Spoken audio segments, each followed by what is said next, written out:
ഫറൂസ് എന്ന ചിത്രത്തിൻ്റെ 5-ാം ദിവസത്തെ കേരള ബോക്സ് ഓഫീസ് കളക്ഷൻ റിപ്പോർട്ടാണ് എന്നൊരു വീഡിയോ ഭാഗത്ത്.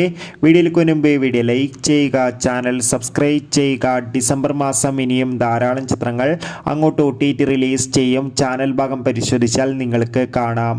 മോഹൻലാൽ നായകനെത്തി മോഹൻലാൽ തന്നെ സംവിധാനം ചെയ്ത ചിത്രമായിരുന്നു ഫറൂസ്. ചിത്രത്തിന് ഇപ്പോഴും നല്ല മികച്ച പോസിറ്റീവ് റെസ്പോൺസ് തന്നെയാണ് പുറത്തുകൊണ്ടിരിക്കുന്നത്.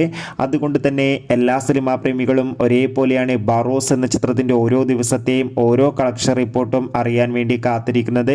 ഫൈനലി ചിത്രത്തിൻ്റെ ഏറ്റവും പ്രധാനപ്പെട്ട കേരള ബോക്സ് ഓഫീസ് കളക്ഷൻ റിപ്പോർട്ടൊക്കെ പുറത്തുവന്നിരിക്കുകയാണ്. ചിത്രത്തിന് ഇന്നലെ 5-ാം ദിവസം ഒരു ആവറേജ് ബുക്കിംഗ് മാത്രമായിരുന്നു കേരളത്തിൽ നടന്നിട്ടുണ്ടായിരുന്നത്. അതുകൊണ്ട് തന്നെ 80 ലക്ഷത്തിൻ്റെ അടുത്ത് വരെ മാത്രം ഇന്നലെ കളക്ഷൻ നേടിയെടുക്കാൻ വേണ്ടി സാധിക്കുമെന്നാണ് ട്രാക്കിംഗ് റിപ്പോർട്ടുകൾ സൂചിപ്പിക്കുന്നത്. കാത്തിരിക്കാം കൂടുതൽ ബോക്സ് ഓഫീസ് കളക്ഷൻ റിപ്പോർട്ടിനായി. ഫറൂസ് എന്ന ചിത്രം കണ്ടവരുടെ അഭിപ്രായം തീർച്ചയായും കമൻറ്റ് ബോക്സിൽ രേഖപ്പെടുത്തൂ. ബൈ.